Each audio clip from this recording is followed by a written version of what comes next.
Golden ഡയമണ്ട്സും ചേർന്നാണ് മരുഭൂ സ്പർശം എന്ന പേരിൽ ജീവകാരുണ്യ പദ്ധതി നടപ്പിലാക്കിയത്. മരുഭൂമിയിലെ ദുർഘടപാതകളിലൂടെ കിലോമീറ്ററുകൾ സഞ്ചരിച്ച് ആടുകളോടും ഒട്ടകങ്ങളോടുമൊപ്പം കഴിയുന്ന അർഹരായവരെ കണ്ടെത്തിയാണ് കിറ്റുകൾ വിതരണം ചെയ്തത്. 20 വാഹനങ്ങളിലായി 80ഓളം വെൽഫെയർ കേരള വളണ്ടിയർമാരും സഹകാരികളും മരുഭൂസ്പർശം പദ്ധതിയിൽ പങ്കാളികളായി. കാലത്ത് 8 മണിക്ക് അബ്ബാസിയിൽ നിന്ന് പുറപ്പെട്ട സംഘം സൗദിയുമായും ഇറാഖുമായും അതിർത്തി പങ്കിടുന്ന സാൽമി, അബ്ദലി മരുഭൂമികളിൽ വിവിധ ഗ്രൂപ്പുകളായി തിരിഞ്ഞായിരുന്നു ഗുണഭോക്താക്കളെ കണ്ടെത്തിയത്.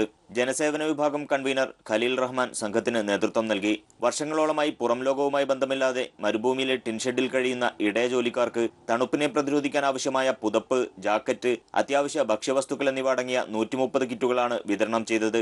നേരത്തെ അബ്ബാസിയിൽ വെച്ച് ഇന്ത്യൻ ഡോക്ടേഴ്സ് ഫോറം മുൻ പ്രസിഡന്റ് ഡോക്ടർ നമ്പൂതിരി മരുഭൂസ്പർശം പദ്ധതിയുടെ ഫ്ളാഗ് ഓഫ് നിർവഹിച്ചു.